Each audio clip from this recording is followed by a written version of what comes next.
Good morning students. In this class we are going to discuss about the remaining terms. Yesterday we have given laws of motion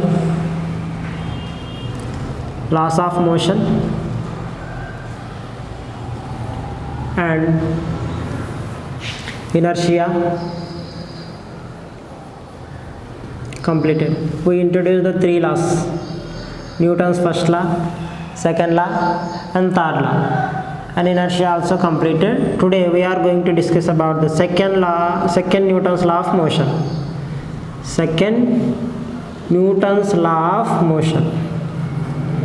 Newton's law of motion.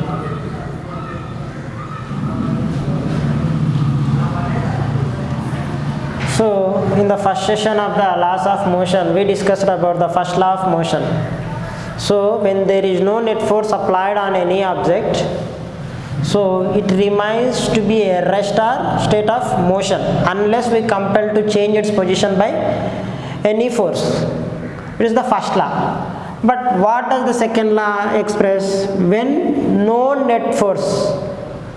So when what happens to an object?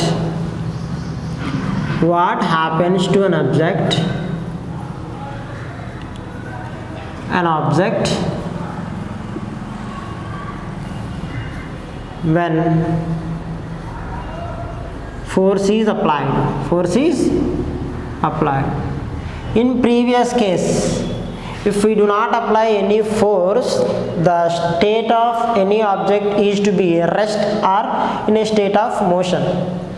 If a motion body is in motion and rest body remains in rest position. But in this case, what happens to an object when force is applied? In the previous case, what happens to an object when no force is applied? In this case particularly we are applying the force. So in previous video I can clear about that. I can clearly explain, that is the laws of motion Newton's proposed.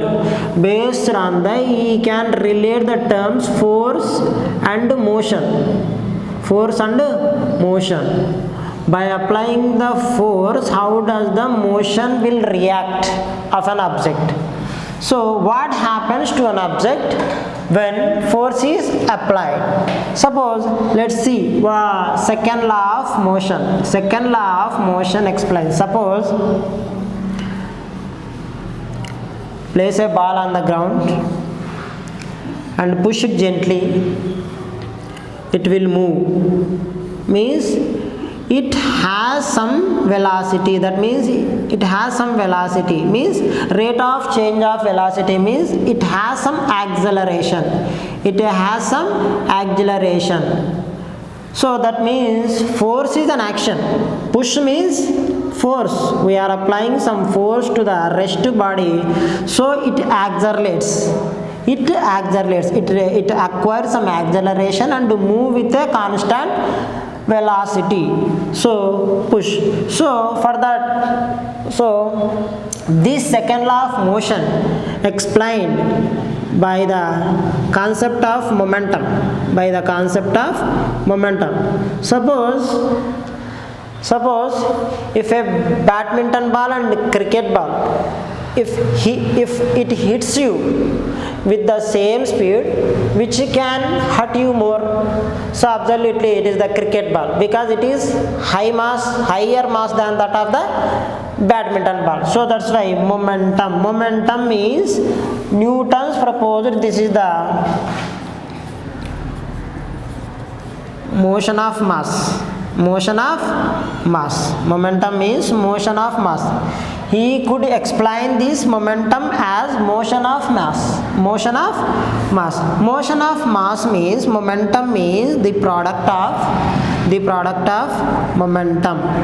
Momentum means the product of mass into the product of mass versus velocity. Mass into velocity. Why? Motion means velocity, mass means body. That means when a badminton ball or cricket ball hits you with the same speed, cricket ball absolutely hurts you more.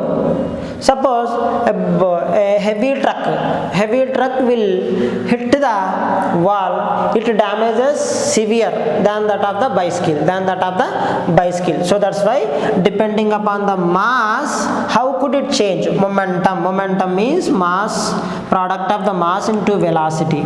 What is the unit for so then momentum is a vector quantity. Why? Velocity is a vector quantity, so that's why it is derived from the velocity. So that's why momentum is denoted with the P, mass is denoted with the M, V is denoted with the V. So velocity. So that's why P is equal to mv. This is the notation for the momentum. Momentum means product of the mass into velocity. Every body has some mass which moves some velocity, with some velocity. So that's why every moving body has some momentum. So that's why Newton's second law can be explained by the concept of momentum.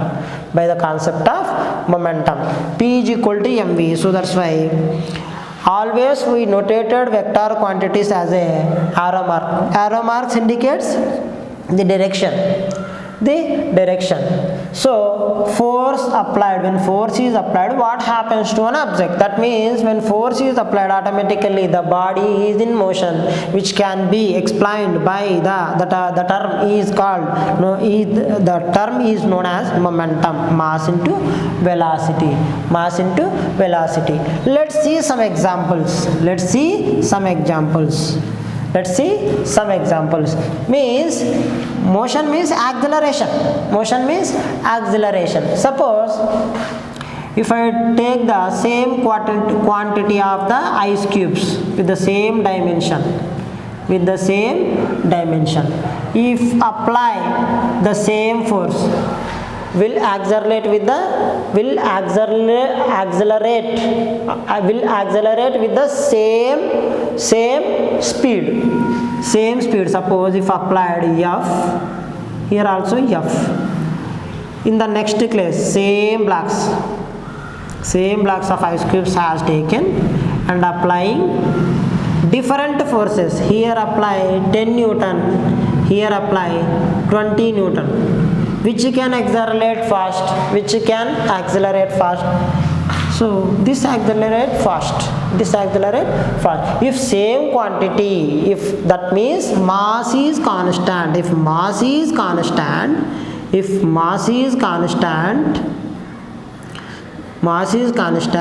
if we use more force, then if mass is constant, if we use more force to any object, it accelerates very fast. If we apply less force, it accelerates lesser. That means force is high, acceleration is high. If force is low, acceleration is also low. In the next case, this is the case 1, this is the case 2. So identifying the differences between how they accelerate. So next case 3, in which I have taken two different masses. That means mass is not constant. Here the mass is constant, but here the different masses. Suppose it is the 10 kg, it is the 20 kg. If apply the 10 newtons, same force is applied, which can accelerate very fast, automatically lesser one. So if mass is lesser, acceleration is high. That means if a mass is lesser, automatically acceleration is high. If mass is high, acceleration is less. So from which we can write the definition for the Newton's second law. Newton's second law explains that Newton's law. The rate of change of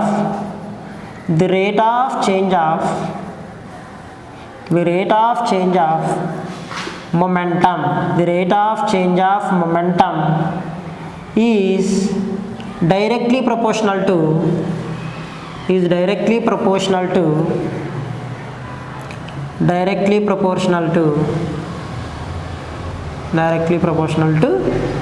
force applied. So how can we write in a mathematical form? F net force is directly proportional to delta P by delta T. The rate of change of, that means within a given time period, how the momentum is changing. Momentum means mass into velocity. That means how the body is accelerating. That means either its speed or slow. F net is directly proportional to delta P by delta T. Suppose if we remove the F proportionality constant, so we can write proportionality. If we remove the proportionality, we can write the proportionality constant in the place of proportionality. So by which, suppose if we take as k is equal to 1, the equation becomes F net is equal to delta P by delta T.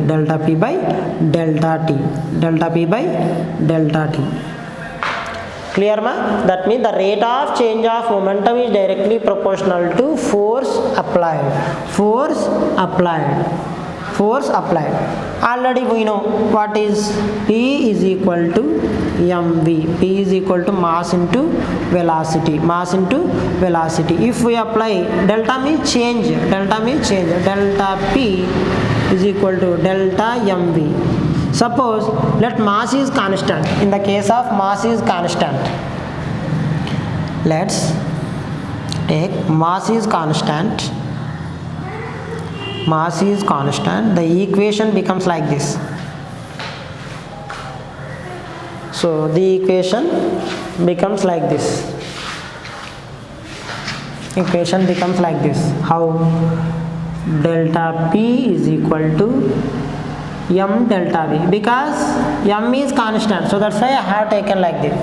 Substitute this equation A in equation 1. So let it be equation 2. From 1 and 2, what can we write? F net is equal to,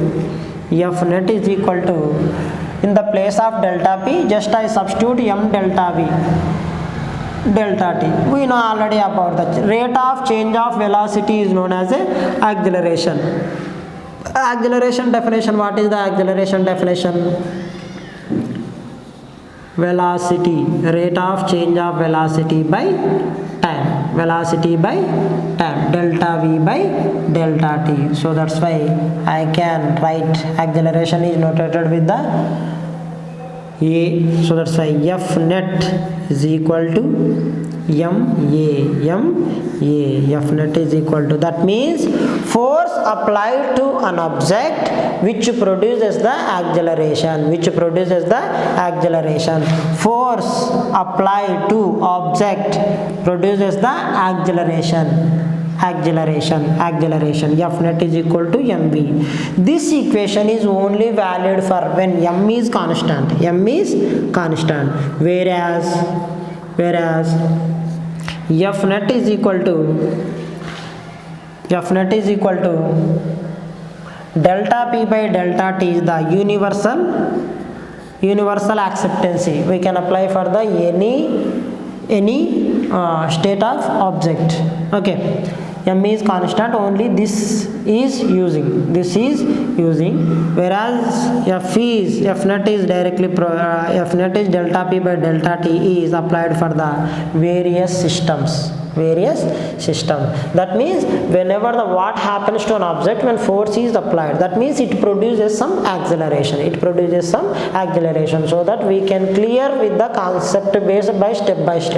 That means the law of inertia over, Newton's second law is also over, Newton's first law is over, and Newton's second law is over. What happens to an object when force is applied? In the first case, in the first law, what happens to an object when no force is applied? When no force is applied, that means when we given the, suppose take a ball on the floor and we apply some force, that is push, it accelerates with some speed. That means whenever the force is a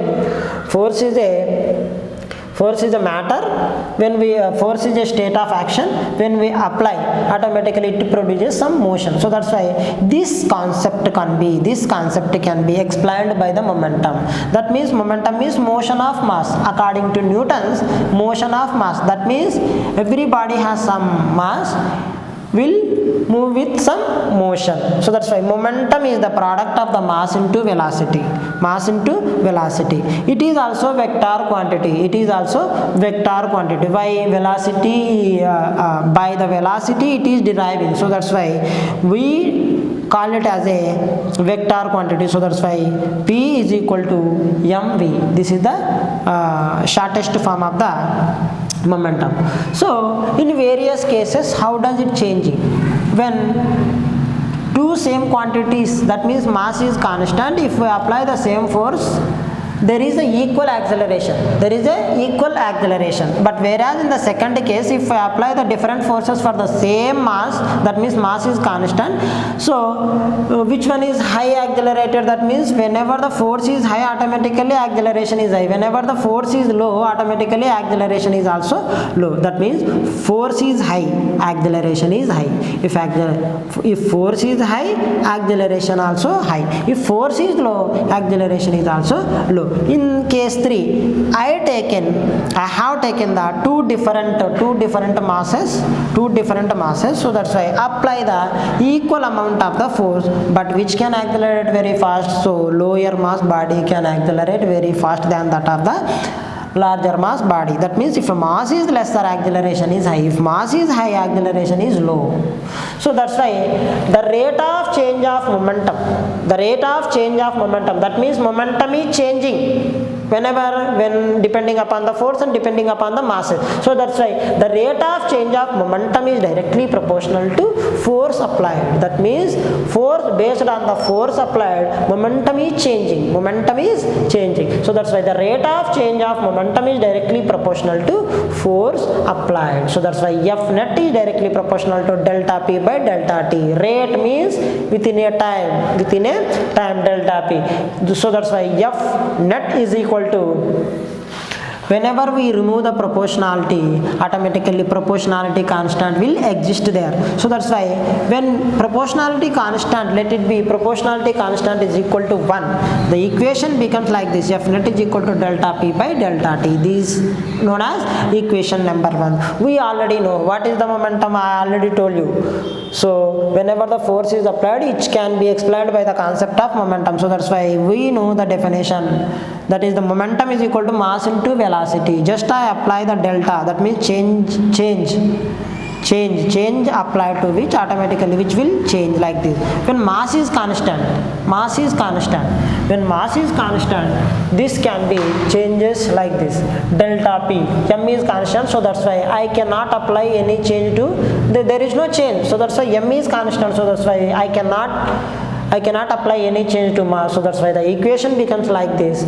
So which can be placed in the equation number 1, that is the delta P by delta T. So that's why in the place of delta P, I can substitute m delta V.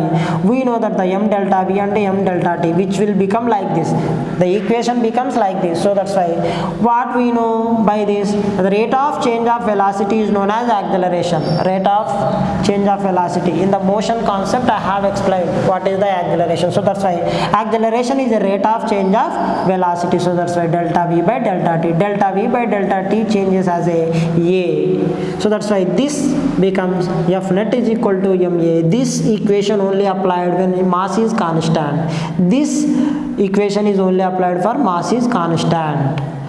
If mass is unconstant, automatically this